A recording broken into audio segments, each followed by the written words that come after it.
eh, pedí que me dieran una Biblia. Entonces mis hijas me alcanzaron la Biblia, la versión NBI, y la abrí medio como lo hacíamos antes, ¿te acordás? La palabra por fe. Bueno, abrí la Biblia así por fe, y me acuerdo que me salió en el libro de Gálatas.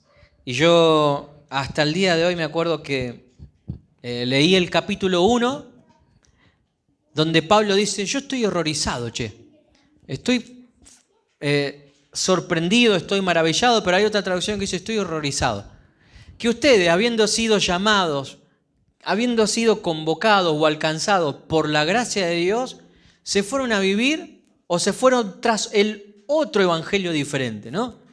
Y dice Pablo, no es que haya otro evangelio, hay uno. Lo que pasa es que hay mucha gente entre ustedes que está intentando hacer de que ustedes vuelvan a los principios de la ley, a los mandamientos, a judaizarlos. Pero no se trata de eso, sino que ya no existen acciones que puedan justificarnos delante de Dios. Entonces, cuando yo leí eso, te voy a abrir mi corazón. Como soy de tiro largo, me conmoví y me hice esta pregunta. Es en enero del 2020.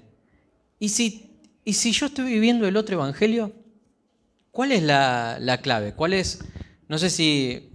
No me acuerdo cómo fue con vos, pero en el caso mío fue ahí. Tampoco sé cómo fue con papá, de pronto que los ojos se abrieron.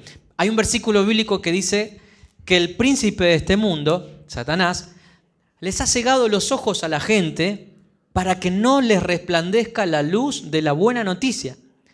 Y nosotros creemos que se trata de los inconversos, nosotros creemos que se trata de la gente que no ha conocido al Señor. Pero te voy a ser honesto y abro mi corazón. Nací en el Evangelio, nací en esta fe. A los 18 años tuve una crisis de fe, porque cuando fui a la universidad me tocó un profesor que me dijo que se enteró que yo era cristiano y me agarró de punto en la clase de filosofía y me dijo, Samuel, en el mundo hay 5.004 religiones, pero quédese tranquilo que usted tiene la religión verdadera. Y eso me mató.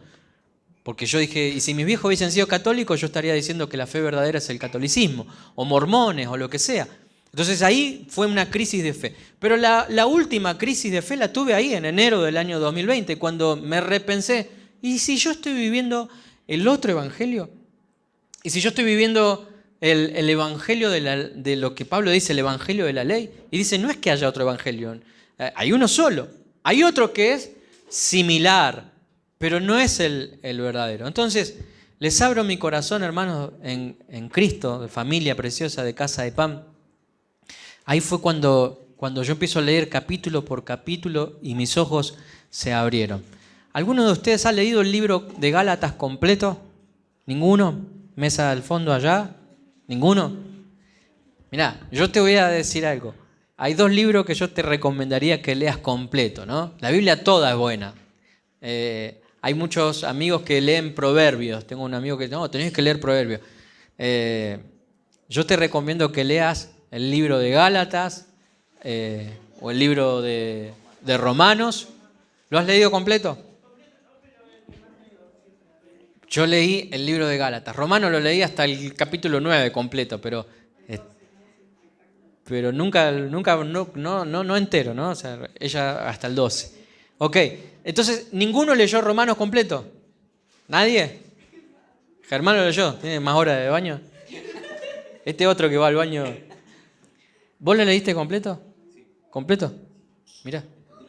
¿Y cuándo te va a convertir? Claro, ¿no? Bueno, yo leí el libro de Gálatas. Vos sabés que eso cambió mi manera de ver. Descubrí que yo le había errado el blanco. Yo le había pifiado. En mi corazón buscaba agradar a Dios con mis acciones y con mi fuerza. Y todo estaba vinculado, mi amor estaba, o sea, menguaba y subía. Porque obviamente estaba condicionado por mi mentalidad de mientras más obras hago.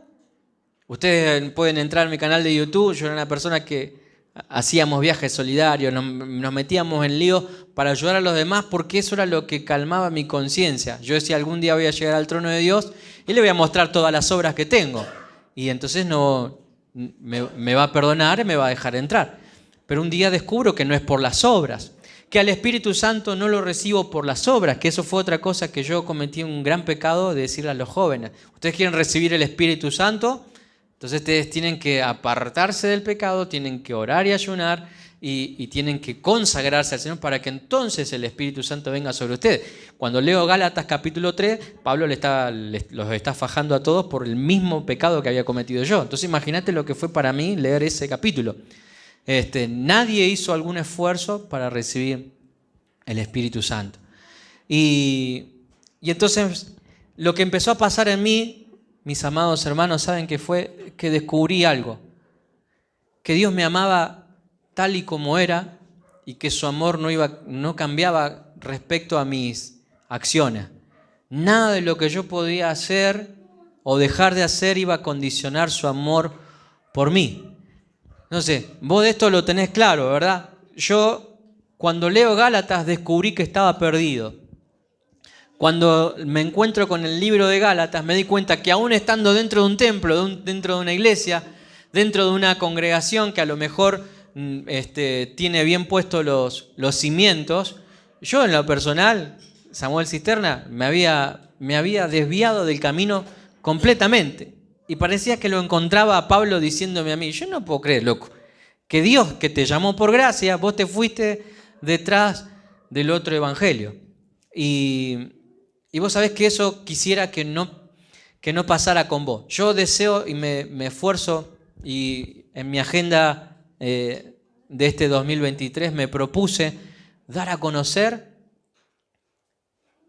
y compartir la gracia de Dios cada día de este año 2023. ¿Sabe por qué?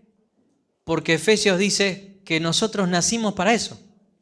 Nacimos, el propósito de nosotros es dar a conocer y es alabar y adorar y reconocer la gracia de Dios y el amor de Dios. De eso se trata nuestra vida. Y si no todos, si yo no entiendo la gracia, ¿cómo la puedo dar a conocer? ¿Cómo puedo cumplir con el propósito de vida que yo tengo? ¿Soy claro con lo que estoy diciendo? Entonces, esa es mi historia. Dios me encontró.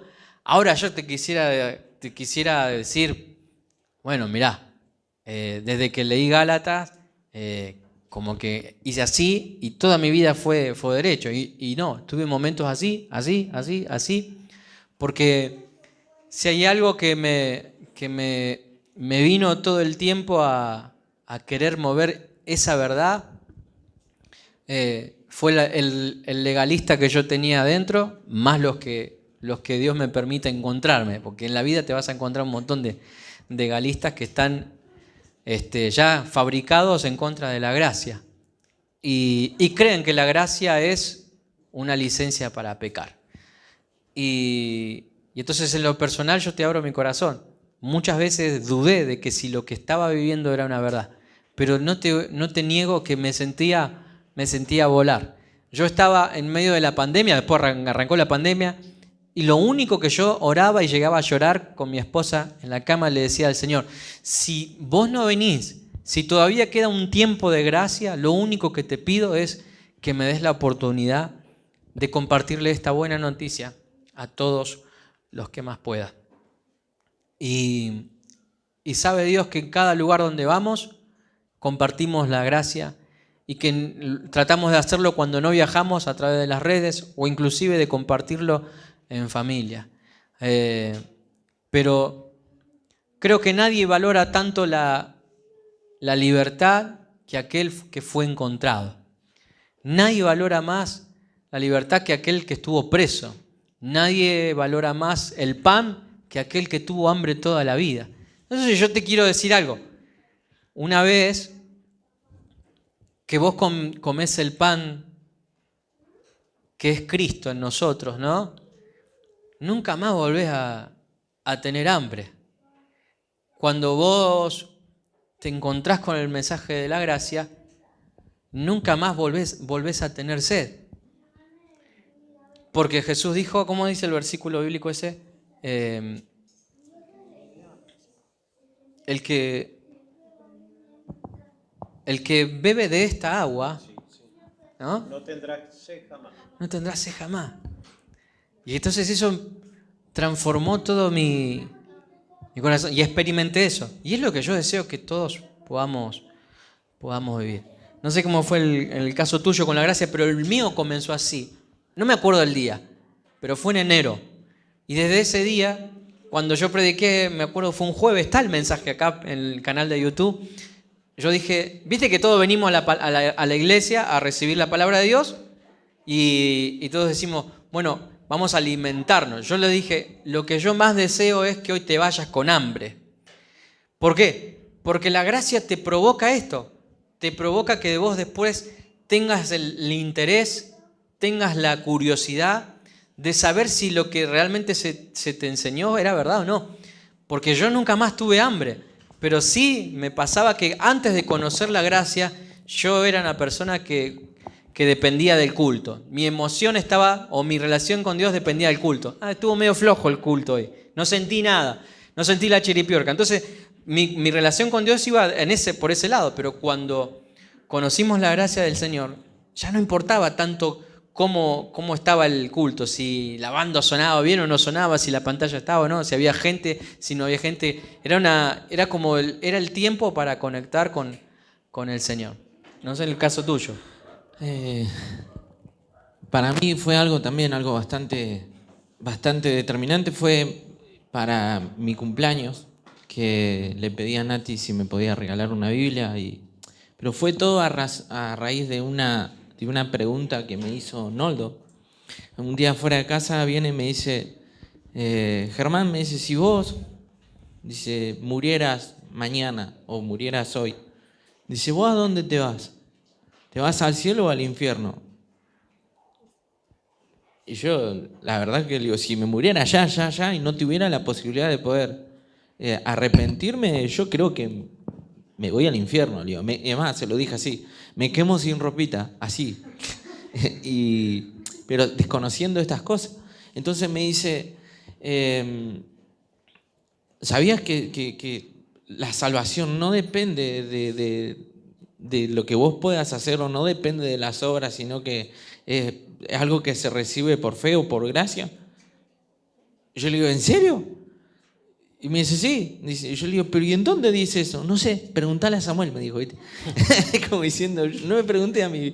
Y entonces le dije a Nati, regálame, si me querés regalar algo para mi cumpleaños, regálame una Biblia, porque a mí me entró esa curiosidad, porque era una persona que todo el tiempo hasta llegué a pedirle al Señor en oración, llegué a pedirle, Señor, si en algún momento me llega la hora, me gustaría que me des por lo menos 15 minutos para poder pedirte perdón y ponerme a cuenta para poder tener ese tiempo de donde yo te pueda poner todas las cosas en clara y poder decir y tener la seguridad que voy a ser salvo, así como pasa en algunas películas. Entonces, pero cuando entendí eso, la verdad que fue algo que me liberó. Y no fue algo que me liberó como el hecho para decir, ahora tengo la libertad, entonces vamos a pecar, vamos a darle rienda. No, sino que todo lo contrario. El amor que empecé a experimentar de parte de Dios fue algo que me costó comprender, pero a la vez me llevó a una serie de preguntas que me empecé a hacer que antes jamás me lo hubiera podido preguntar. Nos pasó el otro día, cuando fuimos a la playa con Tati y Cintia, que se nos perdió Uciel. Estábamos en un momento sentados, le digo a Nati, voy a comprar agua caliente, ahí a 10 metros, y cuando volvimos Uciel no estaba. Y no estaba, y lo empezamos a buscar y salí a buscarlo, salí desesperado. Llegó un momento que salimos todos, no quedó ni hasta Sari, todos saliendo a buscar a Uciel. Una desesperación, el pecho parecía que se me salía. En un momento me largué a llorar de la desesperación porque había tanta gente, no lo veíamos por ningún lado. Y de repente Nati va caminando y se le cruza una señora y le dice, ¿vos andas buscando un bebé? Dice, con una mallita gris. Sí, dice, se fue para allá y iba a ver cangrejo, dijo, ¿viste? Y salieron a buscarlo Y claro, y estaba allá, él iba a ver cangrejo, porque había ido con la madre a ver cangrejo, entonces había salido para allá a ver cangrejo. Y en el momento que Nati vuelve con el bebé, mi reacción, yo creí que iba a ser otra, pero mi reacción fue de abrazarlo, darle un beso y lo llevamos a la carpa donde estábamos. Nati le dio algo de comer y se durmió. Y en ese momento yo le decía a Nati, no me gusta espiritualizar las cosas o decir, oh, sentí algo, no. Pero fue algo como que se me vino a la cabeza así, ¿cómo el Señor nos sale a buscar a nosotros? O cómo el Señor, cuando nosotros nos perdemos, creemos de que Él no nos va a buscar, o que las cosas que nos pasan son porque nos desviamos del camino, o porque nos perdimos, o son cosas que por ahí hacemos nosotros. Siendo que en el momento que a mí se me perdió mi bebé, yo salí buscando desesperado. Noldo lloraba, Nati lloraba, estaban todos, claro, de la desesperación.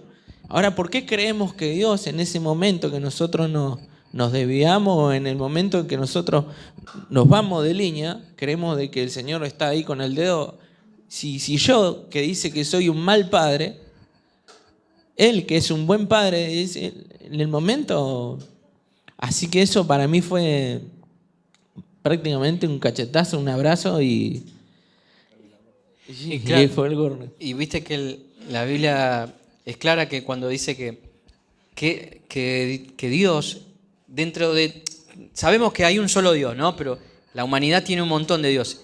Pero este es el único que va en búsqueda de sus hijos. Es el único que sirve la mesa.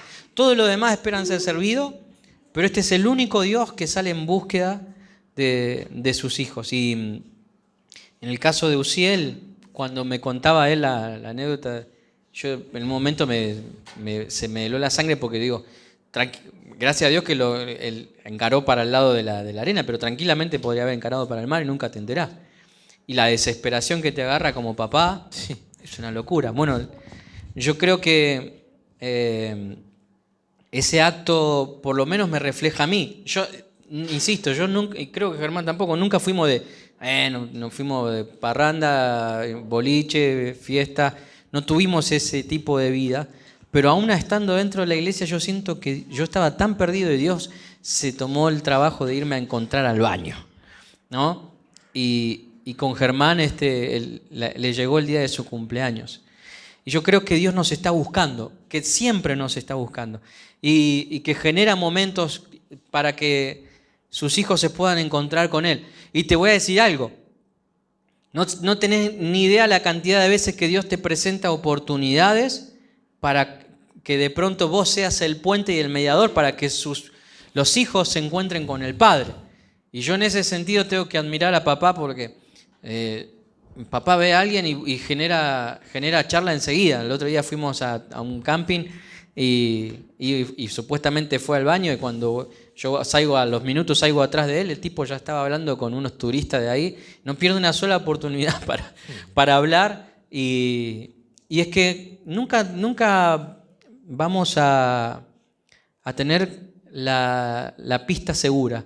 Por las dudas, siempre un hijo de Dios, alguien que entendió la gracia, debería estar consciente todo el tiempo de las oportunidades que Dios nos presenta para hablar la gracia. Por eso yo te digo, la gracia de Dios es la noticia más liberadora que puede existir, y no hay nada mejor que compartirla a diario a través de las redes sociales como Jesús, a través de los estados, a través de una llamada, a través de un almuerzo, de una cena, y también cuando venimos a lugares como esto acá, a casa, ¿no? Y bueno, el otro día me contabas que te encontraste con una familia, una persona ahí en la heladería, ¿no? Yo creo que la gente que más le cuesta entender la gracia son los que van a la iglesia, los que componen la iglesia. Y más los creyentes de hace muchos años. Son los que más le cuesta entender lo que hizo el Señor en la cruz. Lo damos por sentado que sabemos y lo hablamos, pero no entendemos realmente en profundidad lo que hizo el Señor.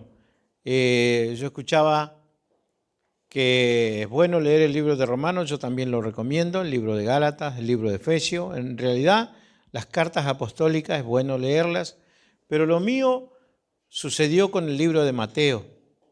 El libro de Mateo habla de lo que hizo el Señor Jesucristo. Me encuentro con un chico que era director de alabanza, es más, de otra congregación, que en una oportunidad fueron invitados en una campaña y él fue convocado para ministrar los coros en la campaña en nuestra congregación, junto con Samuel. Este chico lo hacía de una manera extraordinaria. La forma que tenía de cantar realmente movía hasta las piedras. Era muy bueno para animar y todo esto. Al poco tiempo nos enteramos que este chico dejó de ir a la iglesia, dejó de congregarse y bueno, se fue, se apartó del Señor y nos causó mucho dolor a todos porque esa vez que lo vimos fue como un personaje revelador que conocimos, esa gracia que tenía para cantar y todo lo que hacía, inspiraba a todos los demás. De pronto nos encontramos que se fue y no se congregó más. Siempre me quedó la idea de la cara de este chico. El otro día fue el domingo anterior. Me lo encuentro en la heladería en Batán. Y él va a comprar helado con su bebé y yo estoy hablando con otro hermano, estamos hablando y me mira y pasó. Yo lo miré como hacía muchos años que no lo veía. Pensé que era él, será, ya no me acordaba mucho de la cara, pero sí. Bueno, fue, compró, me miró, me sonrió y yo no lo quise, le hice una seña así, pero hay tanta gente que por ahí me dice, hola, ¿cómo le va? Y yo lo saludo y no me acuerdo quién es. Pero este chico dice, este hermano. Yo digo, bueno, estará yendo a la iglesia, ¿no? Cuando vamos a subir al auto, él también se va para su auto, le abre la puerta a su nene y da la vuelta y pasa por el lado mío. Y yo le digo, hermano, pastor, me dice, ¿cómo está? Y ahí me di cuenta que era él. Lo saludé y como me dijo pastor, digo, bueno, se debe estar congregando. ¿Cómo estás? Bien. No, dice, hace años que no voy a la iglesia, no me congrego. Bueno, yo le digo, hijito, ¿de aquel tiempo todavía no te congregás? No. Yo sé que ya tengo que volver y bueno, me tengo que poner las pilas, lo que decimos todos. ¿Por qué decimos eso? Creemos que yo me tengo que poner las pilas, me tengo que empezar a portar bien para poder llegar a merecer que Dios me ayude y que me perdone. Yo le digo, hijito, mirá, yo soy un pastor, pero no hace mucho el Señor me ha dado a entender lo que es la gracia del Señor. Y yo sé que quizás alguno puede decir otra vez con la gracia. Es que es el único mensaje. Mire, hay dos mensajes. Está la gracia, el evangelio de la gracia y el evangelio de las obras. Ya se llame testigo de Jehová, mormón, católico, pentecostal, evangélico, lo que sea. Está el mensaje de la gracia, el evangelio de la gracia y el evangelio de las obras. Pablo lidió con esto. Pablo les dijo, ya estoy asombrado, como decía Samuel, en que en tan poco tiempo os hayáis alejado del verdadero evangelio. Y no es que hayan más evangelios, sino que el evangelio es uno solo. Pero el evangelio del cual Pablo criticaba y decía que sea anatema o maldito el que predique este evangelio, es el evangelio de las obras. Y hoy se interpreta que el evangelio que tenemos que tener cuidado es con el evangelio de la gracia. No, el diablo nos ha transformado tanto la mente en rechazar muchas veces este verdadero evangelio. Desde que yo lo entendí o lo estoy comprendiendo, me ha dado la oportunidad de compartirlo. Como este muchacho, le digo, vos sabés que hay 2 evangelios y 3 predicaciones del evangelio, pero hay 2 evangelios en la Biblia. Y me quedo mirando así, sí. Digo, está el evangelio del reino y el evangelio de la gracia. ¿Vos sabés que nosotros no estamos en el evangelio del reino? Es verdad. Todo el libro de Mateo nos habla gran parte del Evangelio del Reino. Y hemos usado ese Evangelio para traerlo a los púlpitos, y de eso me nutrí yo en mi juventud, o cuando era muchacho en los primeros años. Yo nací en el Evangelio, pero en el Evangelio del Reino. La palabra del Señor comienza diciendo que el Evangelio del Reino, en Mateo capítulo 3, verso 2, dice que Juan el Bautista predicaba el Evangelio del Reino y arrancaba con una palabra: arrepiéntanse de sus pecados. Ese es el Evangelio del Reino. Cuando nosotros decimos arrepiéntanse de sus pecados, al que no ha conocido el Evangelio del Reino, le estamos diciendo que vos, que tenías una buena vida, ahora tenés que volver y volver a vivir esa buena vida, pues te desviaste. Arrepentirse significa volverse 180 grados y cambiar las cosas que estás haciendo y empezar a hacerlas bien. Pero el Evangelio de la Gracia dice que estamos muertos en delitos y en pecados. Nunca hicimos las cosas bien. Un muerto no tiene vida. Entonces no, el Evangelio de la Gracia no comienza arrepiéntanse. Israel tenía que arrepentirse porque ya eran hijos. Entonces, al desviarse, el Señor les manda a decir en el Evangelio del Reino: arrepiéntanse, vuélvanse, dice el profeta, volveos a las sendas antiguas, paraos en los caminos y vuélvanse a las sendas antiguas. Nosotros, los gentiles, nunca tuvimos sendas antiguas. En Dios, nuestra vida estaba perdida. No tenemos sendas antiguas para retomar. Es más, no existíamos. El hombre gentil no existía. La gente, la mujer, digo hombre, mujer, no existía delante del Señor. Israel tenía un pacto con Dios y ellos tenían que volverse a la palabra del Señor. ¿Por qué? Porque se desviaban del Señor. Entonces, el mensaje de Juan el Bautista dice: arrepiéntanse de sus pecados, ¿ve? Vuélvanse de su maldad y vuelvan a Dios, porque el reino del cielo está cerca. Eso significaba que el Señor les mandó esta buena noticia, porque a ellos se les prometió 3 cosas. Eso le compartí a este chico. 3 cosas le consistía el Evangelio del Reino. Primero, dice que era tierras, heredad. La heredad. Dios le prometió por medio de Abraham a Israel, a la descendencia de Abraham, que fue Israel, tierras. Le dijo: ¿por qué esta tierra será tuya desde aquí hasta allá? Y bueno, entonces él dijo: ¿en qué conoceré que esto será mío? Y el Señor hizo un pacto con Abraham.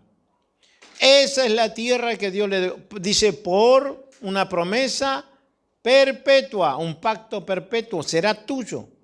Entonces, el Evangelio del Reino es: ya llegó el tiempo de que van a tener su tierra, la posesión. Hoy por hoy no la tienen todavía, porque la franja de Gaza que ocupan los palestinos, eso es de Israel, pero están ocupando los palestinos y no son nación. Piden delante de la ONU ser reconocidos como nación. Chile, el país de Chile, su presidente actual ha enviado una propuesta a las Naciones Unidas de que Palestina, o sea, que Chile pueda tener un consulado en Palestina. Nadie puede tener un consulado en una nación que no es nación. Claro. Entonces es como asentando un precedente de que ellos reconocen a Palestina como nación. Pero ellos no son nación y no serán nación, porque esa tierra es de Israel, es una tierra de Dios. Entonces, Dios le dice por medio del Evangelio del Reino que Dios ya estaba llegando el tiempo de devolverle su tierra. Segundo, dijimos primero que es heredad de tierra. Segundo, un Mesías. Que Dios les promete un Mesías. ¿De quién es este Mesías? Es de la casa de David, un descendiente de David que se sentaría otra vez en el trono de Israel. Desde la deportación de Babilonia, cuando Nabucodonosor se lleva a los judíos a Babilonia, nadie más, dijo el Señor, porque nadie más se sentará en el trono de Judá hasta que venga el ungido. Y nadie más ha pasado, nadie más se ha podido sentar en ese trono. Es más, dice la historia, últimamente han tenido primer ministro, Benjamín Netanyahu ha sido uno de los grandes primer ministros, y después hubo otro presidente que lo sucedió y ahora está por volver de vuelta, pero no hay rey, porque es una profecía escrita que no se podrá sentar un rey hasta que Jesús, el Mesías verdadero, se siente en ese trono de Israel, en el trono de Judá. Entonces se le fue prometido un Mesías. Cuando Juan dice, arrepiéntanse de su pecado y vuelvan a Dios porque el reino del cielo está cerca, el reino del cielo se establecería en Israel, quería decir, ya está viniendo el Mesías. Es más, de hecho Jesús les dice, yo soy el Mesías, prediquen y díganle a Israel que yo ya estoy viniendo, ya estoy acá. Entonces Israel escucha esto de que el Mesías ya está entre ellos y se pusieron contentos, porque es parte de la profecía. Ese es el evangelio, buena noticia del reino. Y lo último, les dice el Señor que el Señor les daría gobierno. Dice Apocalipsis que ellos serán cabeza de naciones. También lo dice el libro de Zacarías. Dice que ellos serán cabeza de naciones. Lo que hoy sería una potencia mundial, lo será Israel para gobernar toda la tierra. Esos 3 puntos tenía el evangelio del reino. Y eso dice que fue predicado a Israel. Lo empezó Juan el Bautista en Mateo, capítulo 4, 17. Mateo, yo me encuentro con Mateo y empiezo a entender por dónde viene el evangelio del reino. Mateo 4, 17. Dice que Jesús, muere Juan el Bautista, lo decapita Herodes, y dice que a partir de entonces Jesús toma esa posta. Lo que hacía Juan el Bautista, dice, Jesús comenzó a predicar, arrepiéntanse de sus pecados y vuelvan a Dios, porque el reino de los cielos está cerca. ¿Ve que eso lo retoma Jesús? Juan el Bautista muere y lo retoma Jesús. Alguien tiene que seguir predicando esto. Ahora, en Mateo capítulo 10, verso 5, usted sigue avanzando en el libro de Mateo, dice, Jesús envió a los 12 apóstoles con las siguientes instrucciones del evangelio del reino. Le dicen, no vayan a los gentiles ni a los samaritanos. ¿Para quién era el evangelio del reino? Pregunto. Era para Israel, no era para los gentiles. O sea, ¿quiénes son los gentiles? Nosotros. Gentil es todo aquel que no pertenece a Israel. Dice, no vayan a los gentiles, ni a los samaritanos. Los samaritanos eran mezcla de gentiles y israelitas. Entonces, para ellos tampoco, porque eran un padre israelita y una mujer gentil, o griega, o, bueno, por decir, o al revés, o viceversa, un padre griego y una madre israelita. De hecho, o sea, eso fue, por ejemplo, Timoteo era así, su madre se llamaba Eunice, Loida, y él era hijo de un padre griego. Entonces no era muy aceptado entre los judíos, porque era medio gentil. Entonces el Señor les dice, no vayan, claro, no vayan. En este le dice que no vayan, y después hay otro versículo que dice que vayan en toda Judea, en Samaria y hasta lo último de la tierra. Entonces, pero comienza así, el evangelio del reino no era para nosotros, claro, era solo para Israel. Esto le estoy explicando a este chico, lo que es el evangelio del reino y el evangelio de la gracia. En Mateo capítulo 16, verso 20, ocurre un problema allí. Luego advirtió severamente a los discípulos que no le contaran a nadie que él era el Mesías. Fíjese que al principio le da instrucciones para que prediquen el evangelio del reino. Ahora llega un día en que él, muchos se decepcionan de él y se quieren ir. Y Jesús le dice, ¿quieren irse? Váyanse. Y a los discípulos les dijo, ¿ustedes se quieren ir también? Ahí está la puerta, pueden irse. Ahí es donde Pedro le dice, ¿y a quién iremos? Si solo tú tienes palabras de vida eterna. Entonces, él les pregunta, ¿quién dice la gente que soy yo? Él estaba avisando por medio de sus apóstoles, su prédica. Juan el Bautista había dicho que él era el Mesías, ¿no? Entendamos eso. Esa era la prédica, el mensaje del Evangelio del Reino. Y él les dice, ¿quién dice la gente que soy yo? Y eso le dijeron, dicen que tú eres un gran rabino, un profeta de la antigüedad, que revivió y anda entre nosotros. ¿Qué le están diciendo? Que no entendieron nada. No lo consideran el Mesías. Ahora él le dice, ¿quién dicen ustedes que soy yo? Es como que él le pregunta a los de él. Y Pedro le dice, tú eres el Cristo, el Hijo del Dios viviente. Tú eres el Mesías. Y cuando le dice eso, dice que el Señor se gozó en su espíritu. Y le dijo, Pedro, esto no te lo reveló nadie, ni carne, ni sangre, solo mi Padre que está en el cielo te dio a entender estas cosas. Porque Pedro lo había visto caminar en el mar, lo había visto hacer milagros. Ellos dijeron, ¿quién es este cuando caminó sobre el mar? ¿Quién es este que aún el viento y las olas le obedecen? Este no es otro que el Hijo de Dios. Entonces llegaron a la conclusión que este era el Mesías por lo que le habían visto hacer. Y Dios le dice, Jesús le dice, esto no te lo reveló nadie sino mi Padre. Pero ahora, después de decirles eso, que les dice, y tú te llamarás Pedro, tú Simón te llamarás Pedro y sobre esta roca edificaré mi iglesia, les dice en el verso 20, luego advirtió severamente. ¿Cómo les advirtió? Severamente. ¿Qué es severamente? Les recomendó mucho. Les dijo, bueno, se terminó, muchachos, hasta acá nomás. Nadie más dice nada, ¿ve?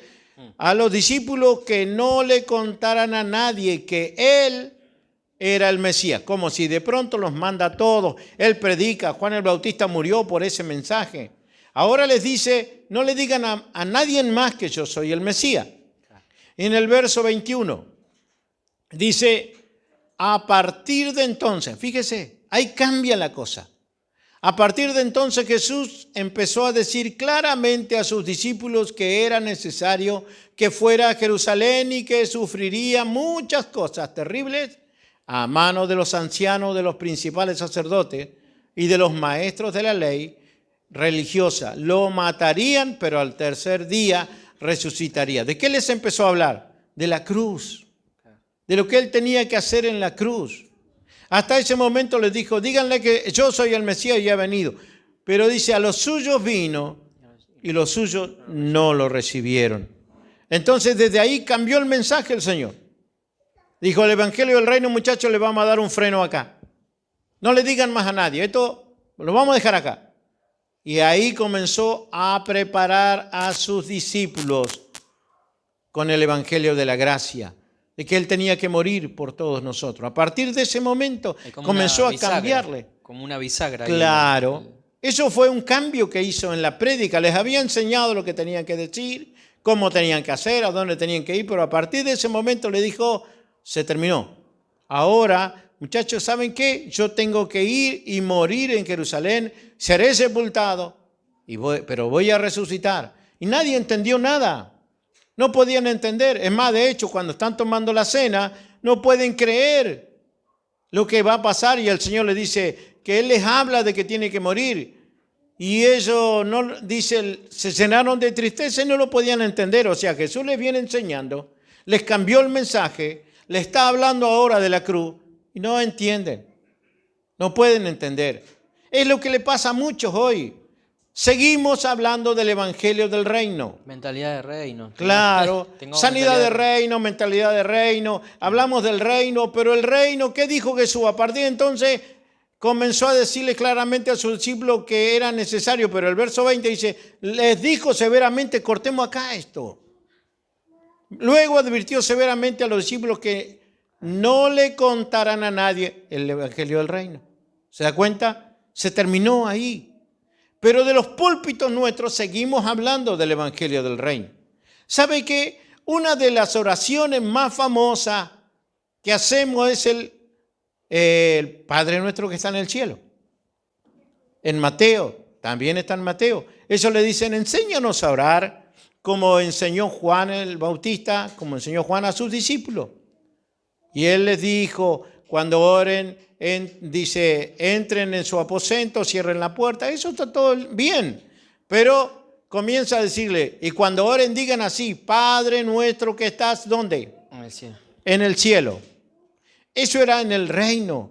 Ven, dice, santificado sea tu nombre, venga tu reino. ¿Ve que está hablando de que el reino tiene que venir? Y lo revelador para mí fue que descubrí que las 4 cartas o los 4 evangelios, no todos eran para nosotros. Claro. O sea, el libro de Mateo, todo lo que está escrito El en Mateo Mateo es para Israel. es para Israel. El libro de Lucas es para Es para los griegos. los griegos. Marcos romanos, Es ¿no? para los romanos. Y Habla Juan. de las obras de Jesús. Y el libro de Juan es para nosotros. Fue Juan escrito para nosotros. habla mucho. Juan comienza diciendo porque el verbo estaba entre nosotros, el verbo era Dios, y el verbo dice, estaba con Dios, y él era la luz, dice, del mundo. Él vino. Y también dice, porque Juan el Bautista, dice, no era la luz.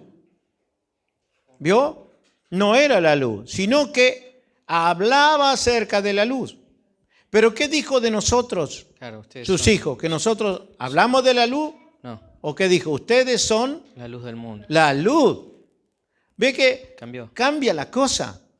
Entonces tenemos que tener esto bien en claro. A este chico le decía, hijo, ¿sabes que se ha predicado desde los púlpitos el evangelio? Alguien dijo del menjunje, un revuelto. Le pongo un poco del mensaje del reino, un poco del evangelio de la gracia, un poco de las leyes de los fariseos y hago una mezcla y esta es la sana doctrina. Tengamos cuidado, eso es no entender la palabra. El evangelio de la gracia es liberadora. Si yo no entiendo el evangelio, es el único que me va a hacer libre y cuando Cristo venga, si viene hoy me voy con Él. Si es por fe, esto se recibe por fe, el otro es arrepiéntanse, vuélvanse de sus malos caminos.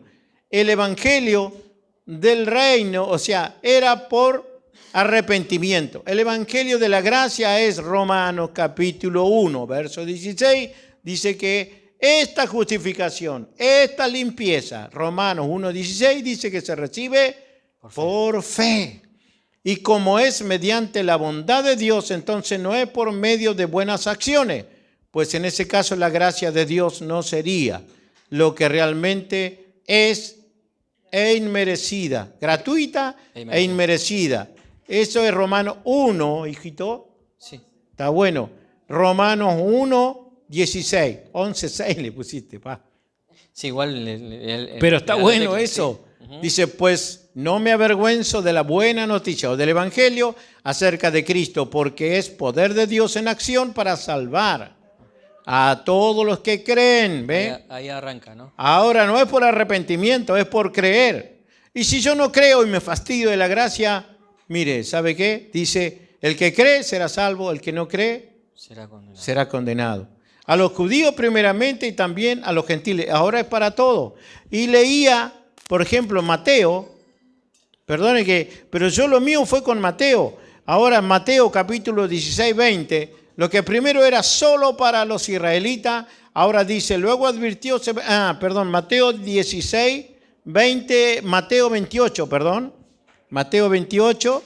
Por tanto, vayan y hagan discípulos de todas las naciones. No es solamente por camino de gentiles, no vayan, dice a todas las naciones, bautizándolos en el nombre del Padre y del Hijo y del Espíritu Santo. Eso dice Mateo, así termina Mateo. Que eso está escrito para los judíos, para los israelitas. Ahora Marcos, capítulo 16, verso 15 y 16 dice, y entonces les dijo, vayan por todo el mundo y prediquen la buena noticia o el evangelio a todos. Y el que crea y sea bautizado, es difícil creer esto, hermano. ¿O será que estamos tan mentalizados con el legalismo y el evangelio del reino y creer que tenemos que ser buenos? Dice, pero el que se niegue a creer será condenado. Hay que cambiar de vida, por supuesto, pero es lo que decíamos el sábado. Por mucho que se propongan cambiar de vida, no pueden. Nadie puede. El Señor Jesucristo, eso es la gracia. Los pactos de Dios con el hombre no sirvieron. Si Dios tuviera que hacer el 90% y le dejara el 1% al hombre nada más para cumplir, el hombre no cumpliría. Cada vez que Dios hizo pactos con el hombre, no sirvieron. No sirvieron. Desde Adán, desde Noé, de Abraham, de Moisés, no sirvieron. Siempre el hombre le falló. Por eso que dice el nuevo pacto es por medio de Cristo. Cristo hace nuestra parte. Entonces creer. Y dice la Biblia que Él, a través del bautismo, dice que va a quitar nuestras inmundicias, nuestra vida vieja. Pero dice que no solo eso, pondrá su espíritu en nosotros y hará que nosotros andemos en sus caminos y en sus mandamientos. O sea, el mandamiento con el cual yo choqué toda la vida, que me tengo que portar bien y cumplir el mandamiento, ahora dice que su espíritu hará que yo guarde ese mandamiento. Él me va a ayudar. ¿Cuántos están tratando de portarse bien y no pueden? ¿Cuántos han entrado en un hábito que el Señor le llama fortaleza? Pablo le llama fortaleza y dice que nuestras armas no son poderosas en Dios para derribar fortaleza. Una fortaleza es un hábito que se repite temporalmente. A algunos les lleva 2 días, una semana, una vez por mes, pero vuelven y son reincidentes. Y esto los hace sentir mal y lejos de Dios. Esto es lo que es en el Evangelio del Reino, nos condena. Pero en la gracia dice que el Señor nos ayuda a derribar esta fortaleza. Y una fortaleza es un hábito que tal vez puede ser un pecado o puede ser una mala costumbre dañina para mí, que de pronto me está haciendo girar en un círculo vicioso. ¿Cuántas veces decimos, si yo pudiera vencer esto, qué feliz que sería? Me sentiría libre. Si yo pudiera dejar de hablar así, yo pudiera dejar de ser así, si yo pudiera dejar de hacer esto, sería la persona más feliz y más libre. ¿Y por qué entonces el Evangelio no funciona? Es porque estoy viviendo el Evangelio de las obras. Cuando el Señor dice que por medio de la gracia Él me puede hacer libre, me hace libre. Y el Señor no me condena, por el contrario, Él quiere ayudarme en la libertad de Cristo. Y así puedo dejar esos hábitos maliciosos y que me llevan a hacer cosas que no agradan a mi alma, me separan del Señor. Pero el Señor dice que Él es como un Padre amoroso, que Él me entiende y Él me puede ayudar, pero yo me tengo que dejar ayudar. Cuando yo confío en mí, no le estoy dejando que Dios me ayude. Entonces la gracia sirve para todo. Esperar a Cristo. El Señor viene. Claro. Yo he sido un predicador de toda la vida que Cristo viene. ¿Sabe cómo me decían a mí? Ya salió con la venida de Cristo. Lo único que hace es meter miedo. Es verdad, los que me conocen de antes siempre decían así. Lo único que hace es que te mete miedo con la venida de Cristo. ¿Sabe por qué meten miedo? Porque no creen que son salvos. Porque creen que se van a quedar. Creen que si el Señor viene hay que pedir perdón, hay que tener un tiempo para pedir perdón. Entonces no te sentís perdonado. Camina por fuera de la cuerda. Y le decía a este chico, hijo, no es volver a la iglesia, es que conozcas a Cristo por medio de la gracia. Lo que te han enseñado toda la vida es a cumplir reglamento. Y si no estás encuadrado en ese reglamento, vos estás destituido. Pero la gracia del Señor te alcanza. Es Germán buscando a Uziel. Eso es la gracia. Lo importante es encontrarlo. No castigarlo porque te fuiste, sino encontrarlo. Eso es la gracia. Y el Señor no está esperando que te ponga las pilas. El Señor está esperando que te dejes amar por Él. Que creas en esta salvación por gracia. Es todo la gracia. Vuelvo a decir, hay 2 mensajes. Y aún en algunos púlpitos se hace una mezcla de los 2. Y no se llega a ningún lugar. El verdadero evangelio es la cruz de Cristo. De ahí se desprenden todas las otras cosas, pero es el evangelio de Cristo. Ese es un evangelio que trae esperanza. Buena noticia le llama la Biblia. Vamos a terminar agradeciéndoles a Dios la oportunidad que nos da de reflexionar acerca de su palabra. Y insisto, hermanos, qué importante es que nosotros podamos aprender a diferenciar. Por eso que es importante que nos tomemos el tiempo. Dios quiera que no sea necesaria otra pandemia, para que nosotros tengamos y nos podamos hacer el tiempo para leer la Biblia. Que no sea necesario que pasemos por un periodo de enfermedad o de dolencia donde estemos acostados y no nos quede otra que de pronto leer la Biblia. Ojalá que podamos ir voluntariamente a ir en búsqueda de la riqueza de la palabra de Dios para poder compartirla en nuestros trabajos, en nuestras familias que necesitan tanto escuchar la liberadora gracia de Dios. Todos los días tenemos la oportunidad de compartirla. Todos los días tenemos la oportunidad de tomar de su gracia y crecer. Y entonces creo yo que necesitamos entender, jamás vamos a terminar de entenderla en su totalidad, porque la gracia es tan alta, es tan profunda, es tan ancha que estoy convencido que no nos va a alcanzar la vida, pero sí lo importante, ¿no? Y quiero decirles algo, Efesios dice que nacimos para esto, que fuimos creados para dar a conocer la gracia de Dios. Entonces, cuando no entendés, fíjate lo desviado que estamos. Por esa razón tenemos que esforzarnos por crecer en la gracia de Dios. ¿Estuvo claro? Amén. Que el Señor les bendiga mucho. Vamos a orar. Cerramos nuestros ojos. Padre, en el nombre de Jesús, te quiero dar gracias la oportunidad que nos diste de estar juntos en tu casa. Te pido, Padre, que nuestros ojos sean abiertos. Padre, que toda venda de nuestros ojos se caiga y podamos ver con claridad la luz de la buena noticia de la gracia. Oramos que nos dé sabiduría para poder no solamente entenderla, además compartirla. Y para que toda duda caiga por tierra a través de la luz de tu palabra, cada vez que la abramos nuestros ojos y para leerla nuestros ojos sean abiertos, nuestros corazones comiencen a arder como pasaba con los discípulos cuando te escucharon. En el nombre de Jesús queremos agradecerte y pedirte que nos guíes de regreso a casa, nos guardes, nos libres, Señor, y que esto genere un comezón, un hambre en nuestros corazones por querer conocer más de tu palabra, Señor, que genere curiosidad en nuestro espíritu por profundizar de las verdades eternas. En el nombre poderoso de Jesús te damos muchas gracias. Bendigo, Señor, lo que queda esta semana de mis hermanos. En el nombre poderoso de Jesús. Amén y amén. Que Dios los bendiga a todos. Nos vemos el sábado.